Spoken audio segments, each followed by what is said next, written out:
If you're traveling across America, you might, in the heat of the late morning, at the edge of a large city or an extensive forest, come across a large hand-painted sign.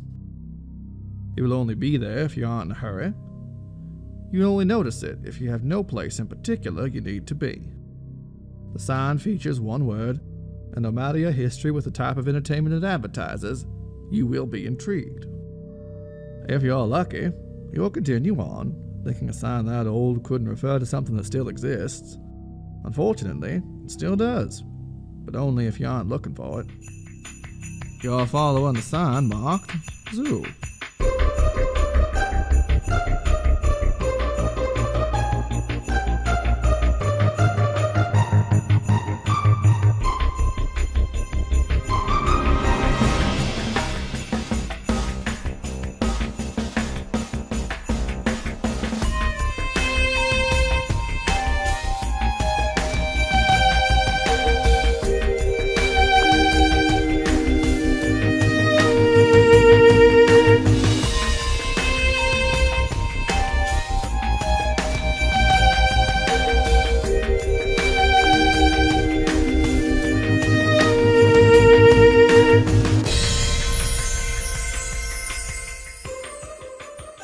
Episode 8, The White Silence.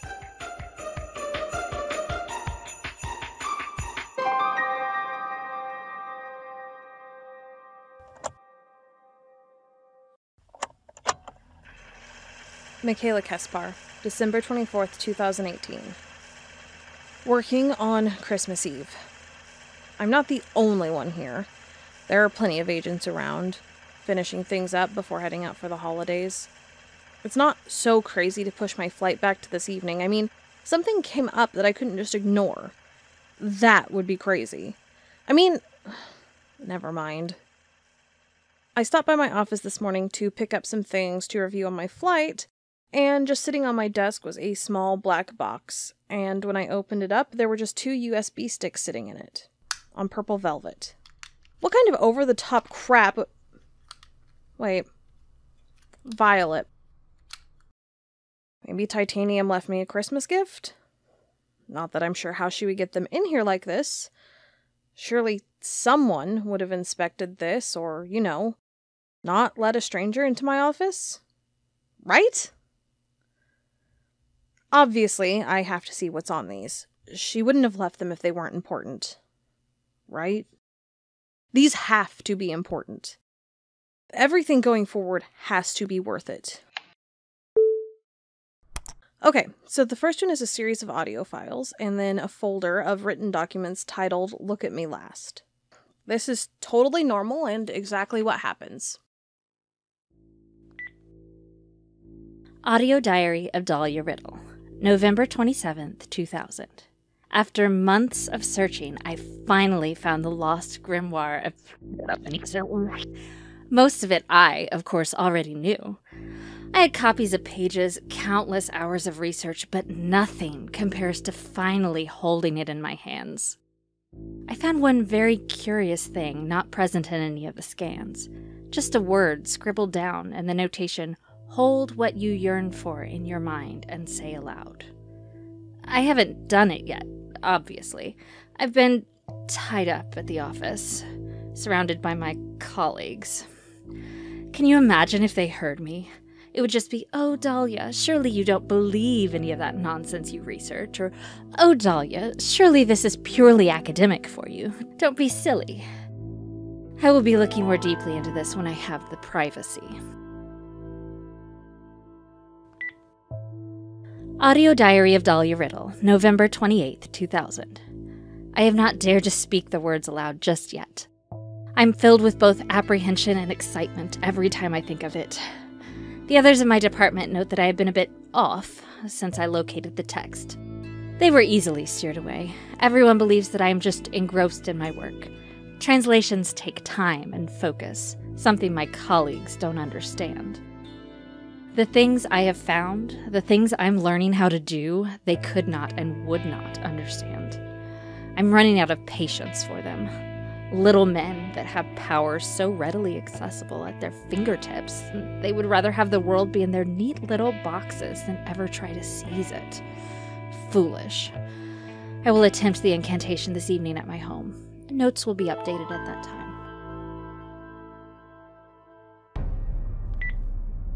Audio Diary of Dahlia Riddle, November 28th, 2000. I am prepared to try this. There are no instructions other than to hold what I want in my mind and say it. The correct pronunciation is a concern. It's a very strange language that I can't say I'm familiar with, but when it comes to these things, intent usually overrides proper diction. I have the necessary supplies in case this does not go well. Salt, sage, juniper, and, of course, agrimony, all on hand. Doors and windows adequately sealed. I'm trembling with anticipation. What I want, more than anything, Slalha-ithaqwa. Slalha-ithaqwa. Slalha-ithaqwa.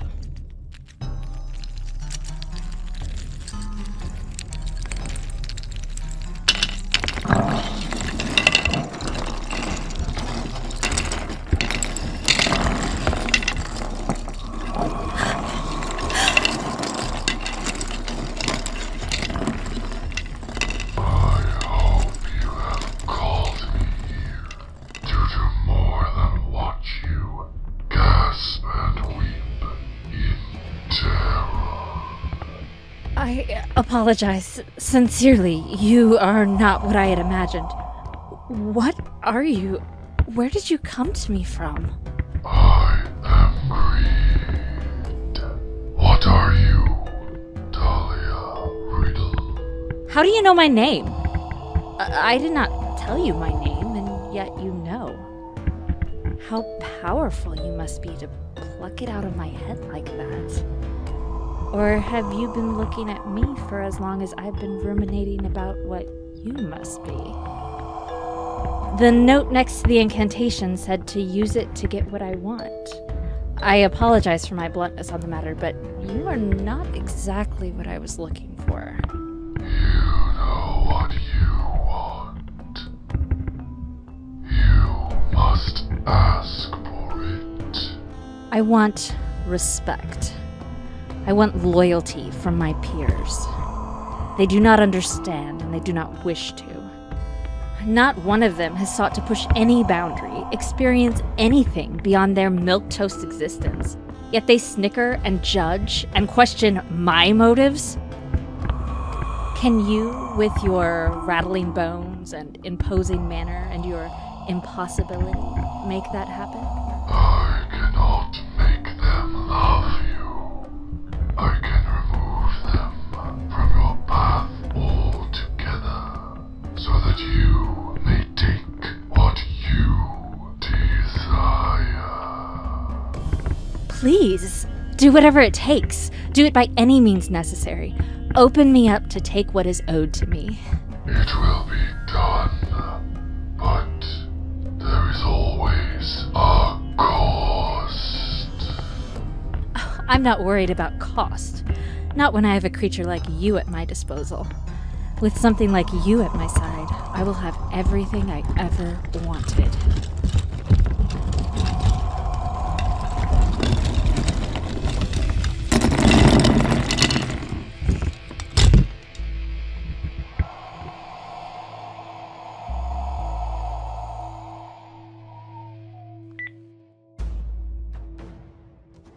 Audio Diary of Dahlia Riddle, November 30th, 2000.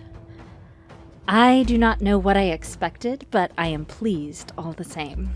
Professor Wells was found dead in his home last night. The details have not been made known yet, not publicly, but I understand it was quite gruesome.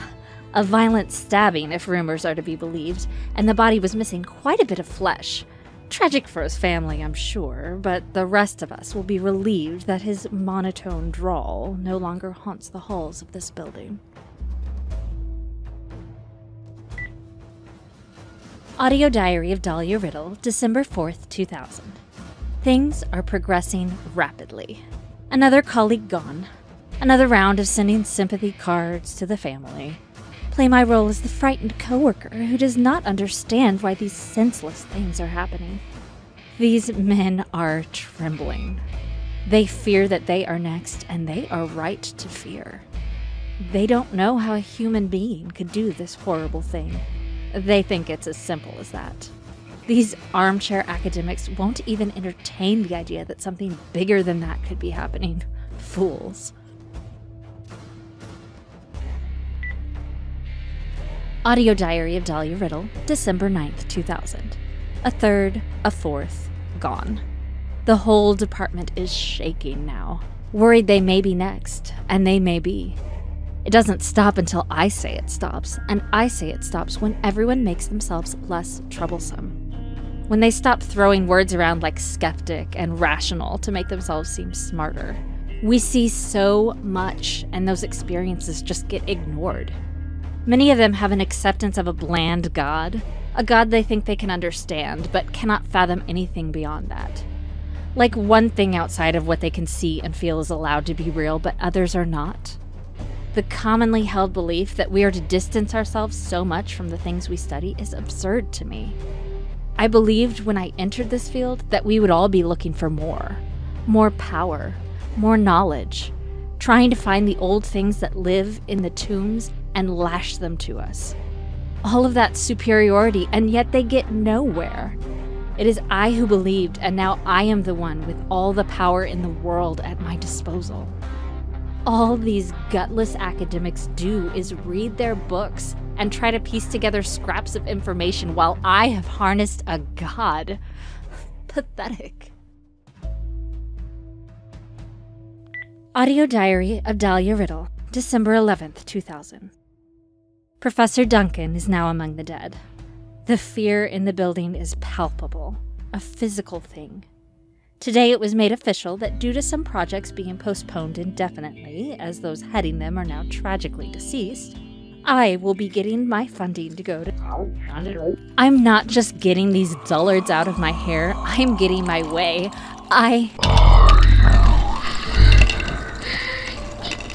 What? Of course it's not finished. Hearts still beat in those halls, so I am not and cannot be finished. Don't tell me you're tired. I will remind you. There is always a cost. Hush, I'm not worried about that. It's nonsense anyway. I'm sure when the time comes, you will be able to help me with that too. You have a job to do, and it is not trying to stop me. It would be wise to remember who holds your leash. By the way, why are they so disfigured when they're found? I keep meaning to ask.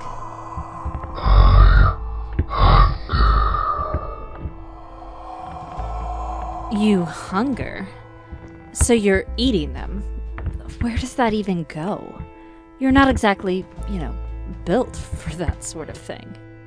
I hunger, so I consume. Right. Well, I suppose you do what you need to. You are a truly magnificent thing. I know one day you will let me see all of your ins and outs. I am eager to know all of you. You will learn.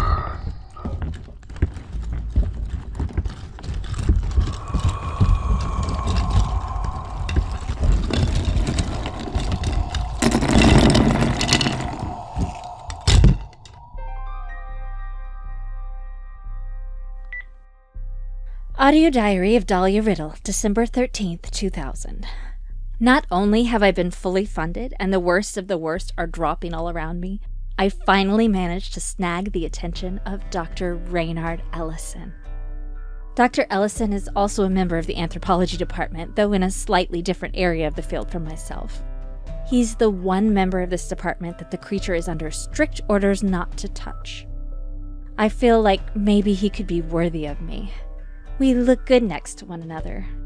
He could compliment me in a very pleasant way. We're having dinner tomorrow night. This is all the beginning of something big. I can feel it. Audio diary of Dahlia Riddle, December 14th, 2000. Reynard is here. I have him waiting in the living room. I just had to take a moment to... What's that?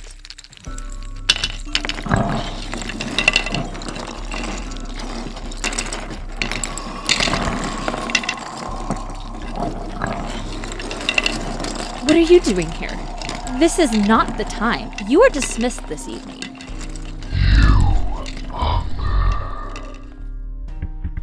Hunger? I beg your pardon? No, I can't get into this now. There is a very nice man waiting out there for me, and for the time being, it is probably best that he does not see you. Leave. I felt your need to possess, and I came to you. Please, stop right there. You belong to me, and you will listen right now, and you will leave. We both know that was never true. Oh, Dahlia, what? Oh God, what is? Oh, no, no. Oh!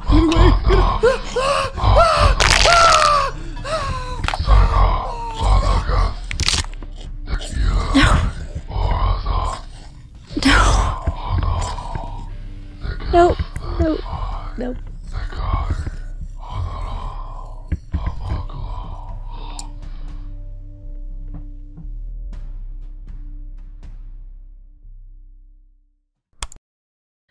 I kind of wonder if there will come a point where I'm just used to the sounds of people being brutally torn apart by monsters.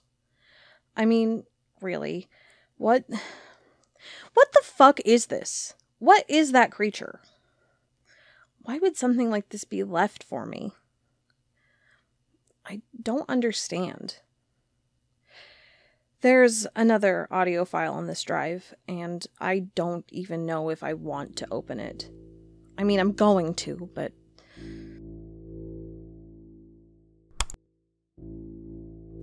Okay, Miss Riddle. Just tell us what happened. I summoned something, and it's been killing my colleagues one by one.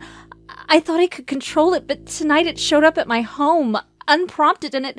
Oh God. Oh no. It killed Reynard. I didn't want that. I didn't ever want that. You have to believe me, Agent Barnes. I see. Miss Riddle, my team is doing some investigating at your home this evening. The same team has been investigating the murders of your colleagues. Do you have anything else you would like to share with me now? Of course not. I've just told you what I know. Or were you not listening? A man is dead, and this creature murdered him and the others. He brutalizes them, and then he eats them. He eats them? Yes! He tears them apart and eats what he wants of them. He says he hungers for it. Well, sit tight for a little bit while we get this all sorted out.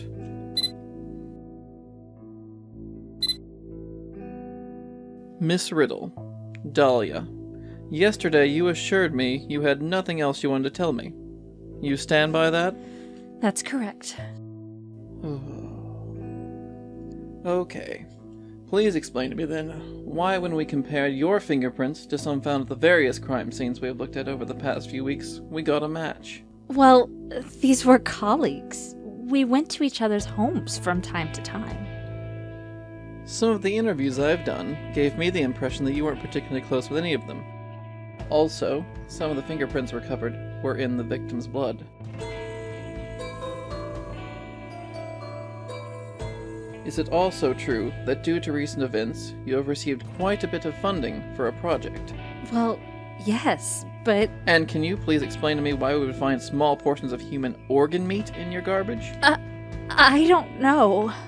The tissue we recovered is going through the process of DNA testing right now to find out exactly who it belongs to, but I certainly have a few guesses of my own. I think I'd like to contact my lawyer. I think that's wise.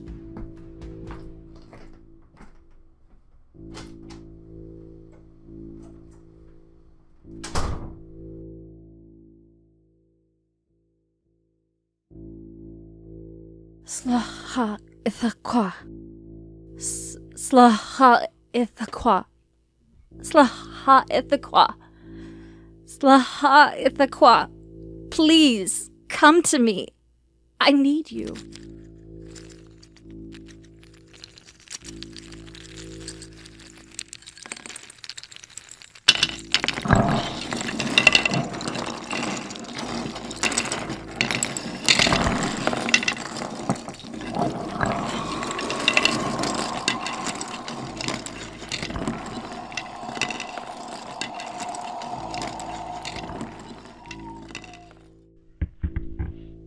You actually came?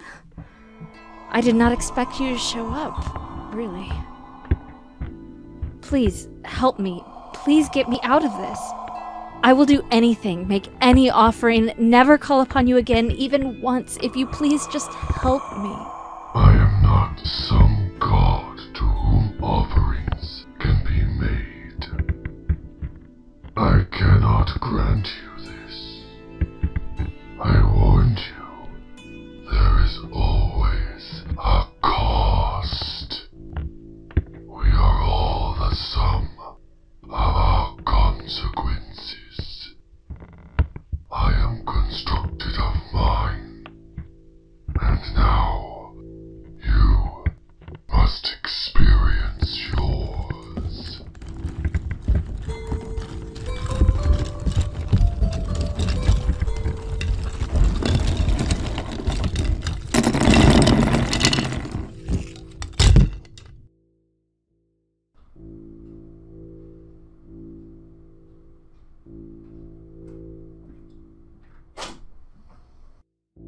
I have the phone if you're ready to contact your lawyer. Okay, please dial it for me. There are files on this drive as well. Looks like police reports, court documents, everything on the case. She was eventually found guilty, but stuck to her story up until the end. They decided she was insane, and so she was spared the death penalty, but she's locked up at Whitting Forensic Hospital for the rest of her life. What I don't understand is why this was left here for me. I mean, it's definitely weird. This woman summoned some kind of death god to do the hands-on part of her weird crusade. It doesn't have anything to do with the zoo, though. Or the man in the charcoal hat. Maybe on this other flash drive. I bet there's something on that will clue me in. We have some scanned-in letters. Who are they? Oh, what the hell. I know that name. But why did he mail letters to the FBI? To whom it may concern at the FBI, I had a most dreadful creature escape from my facility here recently. I can't say much more than that. Reckon my boss will be after my hide already if he finds out I even did this much, but this creature is a threat to public safety, and it would be irresponsible of me not to say something. Just keep an eye out for it. You're looking for something with 4-foot-long antlers, eyes that seem to glow, and no room in its heart for mercy.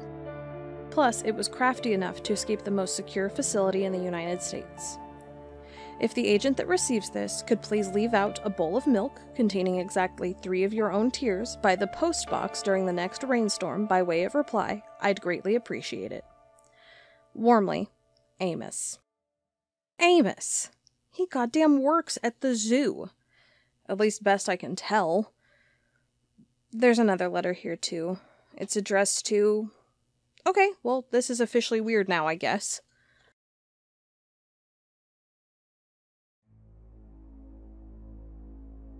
Dear Agent Barnes, I am so grateful that you replied to my last letter in such a timely fashion, and I am so happy to hear that you agree on something needing done immediately. Too much time has passed already, if you ask me. Like I previously communicated, I can't say much via mail, so I'll tell you what. You meet me at the address located on the business card enclosed in this envelope 2.5 Wednesdays from now, and we'll form a real plan, you and me. My boss won't much care for it, as he doesn't seem one bit concerned about all this business. Amos, you're working yourself up over nothing, he says, but I won't just sit back and let the menace roam free. But I digress. I've earned my vacation time, and how I'm spending it is my business. Just go to that address we've agreed on, and we'll talk. Warmly, Amos. This business card is mostly just blank. It has a county road listed on it in some place called Humansville, Missouri, and says, "Inside the big barn, you know the one." And what the hell does 2.5 Wednesdays even mean? What kind of time measurement is that? Is it the Wednesday after next at noon? Is it halfway between 2 Wednesdays? Really? Also, did Barnes somehow send a letter? Or did he do the bowl of milk thing? Really? Is he really the same agent who arrested Dahlia? Why does everything just create more questions? But, oh great, another fucking audio file. Another thing to listen to that I hope won't just be another thing to keep me awake night after night. Either way, I'm listening to it because of course I am.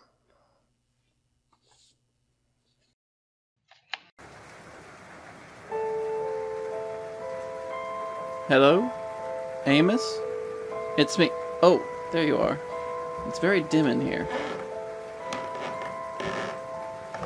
Thank you so much for making the journey to see me.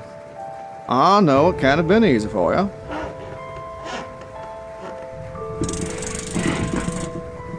It was fine, really. In your letter you said this, whatever it is, escaped your facility. What kind of facility is it that you run? Run? Oh no, I don't run nothing. I just the groundskeeper. No, the director runs things. Director? What is he directing? Oh, you never mind that. It's hardly relevant to what we're discussing. I really feel like it might be. Hush now. So I gave you the description in the letter of what it looks like. Yes, well, that was what caught my attention. You see, there was this woman I arrested late last year. She's on trial right now. But what you described and what she did sounds similar, and I'm very curious. Oh. What she was talking about, and this ain't the same thing. No, she got mixed up with a staff member. The director isn't thrilled, mind you. He will not be getting employee of the month anytime soon after that whole mess.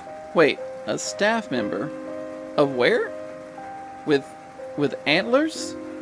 Well, yes. Hold up. You know about Dahlia? And about that case? And that I'm the arresting agent? Well, of course I do. That case is a hot topic around our break room. And of course, I learn about you. Can't just go meeting up with anybody. It simply isn't safe. I know all about you, Mr. Barnes. I even know the things you don't tell your mama. I don't know how I should feel about that. Look, just tell me what we're looking for, okay? Do you have photos or any information? Oh, I've got all that. I warn you, though, he's the meanest, craftiest, deadliest creature I ever came across. Ugliest, too. Do not take him lightly. Amos, that's a white-tailed deer. That's not just any white-tailed deer. This is a beast. None of them can be trusted, but he's the nastiest. I mean, they're a bit overpopulated, but... That, sir, is a gay, quote, deer, unquote. Is that... Do you have a carapace? What the fuck are you? What is going on? I'm half cricket on my mama's side. Do you have a problem with that, Agent Barnes? Like, you seem to have a problem with catching dangerous criminals. No, not at all. It's nice. I just didn't expect it. I'm not, acquainted with... Well, you're not anything I've ever encountered. Well, I don't see what's worth getting all worked up over. I'm an FBI agent. This isn't normal for me. This is so out of the realm of possibility. Now look, some animals ain't what you expect. Some have abilities. Some just look a little different. We all deserve a little respect, I'd say. Yes, I'm part cricket, but I'm also part man, and I'm a man who's an excellent gardener with many interests. I'm more than my 6 legs. No, of course. I guess I thought it was possible. I've read a lot of books, seen movies, but I just figured it was, it was fiction. Mostly. Sometimes fiction is based in reality. Now, back to this damn deer situation. You got me all distracted from what we're... Excuse me. Yes, sir. Of course. Yes, sir. No, I apologize. I don't know if well, yes, I'd like that. I'll see you soon. Oh, looks like it's time for me to go, Agent Barnes. The director's about to tan my hide for going against him. I'm in a whole heap of trouble, but he tells me the threat is secure. Oh, it was nice to meet you, Amos. I wish I could get to know you a little better. I'll tell you what. You go home and you think about what you really want. Really think on it, and if you really want to know everything, I can show you, but once you've seen it all, you can't unsee it. So, you think, and then if you want to contact me again, you leave out the bowl of milk, like you did last time. Or you give me your phone number. Phone number? Phone number's useless. No, you'll want to do the bowl of milk. It's useless. I don't see how. It makes more sense than... Oh, it's a company phone, boy. I can't just be taking personal calls. Won't work for you anyway. No, the bowl of milk is the best way to get hold of me.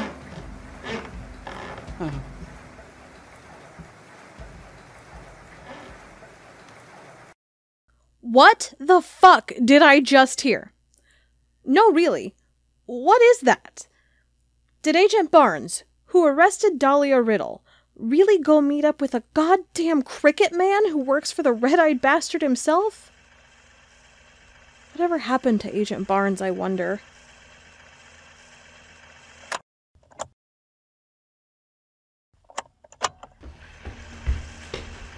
So I looked up what happened to Agent Barnes.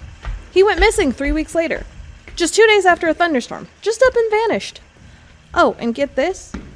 Any agent who goes missing would have had to be investigated. By who? Well, internal operations, of course. And here's the kicker. I happen to know the agent who was in charge of that investigation. And you better believe I am storming his office. Beckett has to answer for all of this. He will tell me what he's doing. Oh, McKayla, I didn't think you'd be here to... Can it? And finally tell me what you know. Everything that you know. There is more, and you're not telling me. What? What are you talking about? Please, sit down. Let's just be calm for a minute. So is he paying you? Is who paying me? What is this? The man in the charcoal hat. The director. What is he? What are you guys doing with your zoo? Of course. This again. McKayla, I've told you all I know. I had one weird encounter, and that's it. I've learned more from you than I ever really wanted to know. So explain that. This file you've hurled at my head. Sure, why not? Okay, missing agent. I see this was one of mine. Yeah, and you didn't look very hard to find him, did you? Just a preliminary round of questioning, brief follow-up, weeks later, and then nothing. What the hell, Beckett?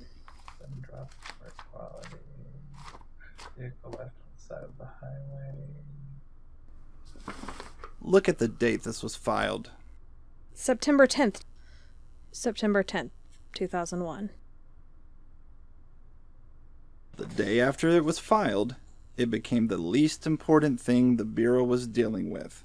And it was mayhem here for weeks after, months even. One agent that seemingly didn't want to be found just didn't take precedence. So much ends up on our desk that we have to make choices as to what gets attention. That's why things even end up as cold cases.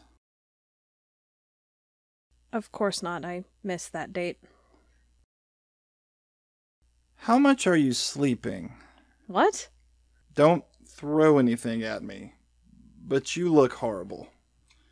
You have bags under your eyes. You look like you've lost 20 pounds. You're not thinking clearly. It's kind of rude. I'm concerned is all. You look like hell and you just walked into my office screaming and throwing things, which makes me feel a little bit entitled to point out all of this. Also, it's Christmas Eve. Doesn't your family live in New York? Well, yes, I was headed there, but then got caught up in something. And you're going to miss midnight mass with your family to what? Read more files? God, no. Mom would lose her mind. I just pushed my flight back a few hours so I could wrap this up, which isn't crazy. I have a job that people's lives depend on, you know? Sometimes I have to push flights back and miss dinners. It's not a big deal. I have to. This is more important, even if not everybody sees that. I see. Are you okay? I mean, really. You seem less okay than usual today. I got dumped this morning. Jen, she was a little annoyed that I was even stopping here before going to pick her up. But then when I called and said I needed to push our flight back, she became a little, furious. Said I was never around, canceling all the time. She said there's stuff we've needed to talk about for ages, but I'm not even around enough to fight with. Leave. Get on a plane and go see your family. What, Alex? I still have some time, and it's fine. Really, I'm fine. I'm sure you are, but that's a rough morning, and she's probably not entirely wrong. Go home.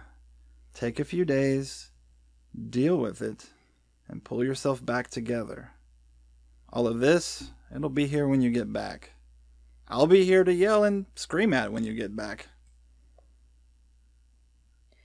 Yeah, I'll go. This isn't over, though. I still have questions for you. Merry Christmas, McKayla.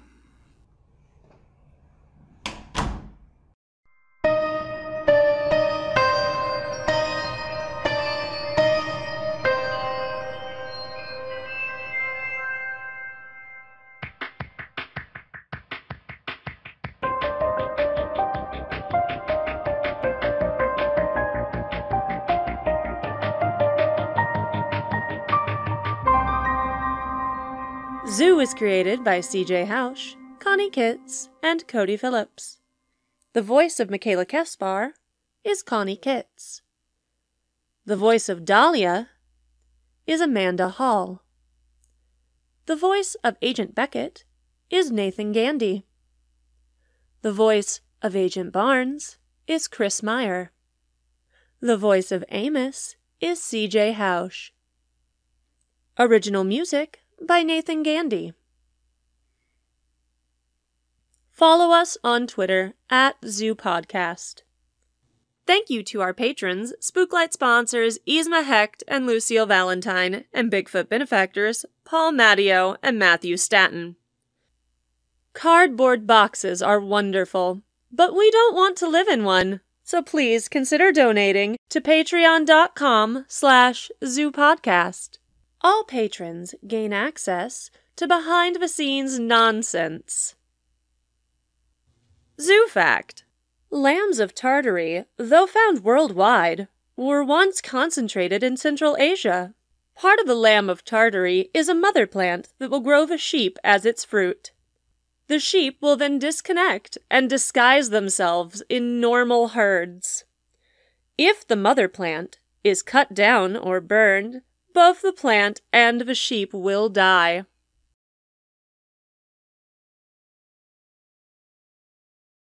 Like Darth Vader with a 3-day-old cold, and he smoked his whole life. Actually, you know what? He smoked for roughly 45 seconds, and it was enough. Oh. Smoking is bad, kids.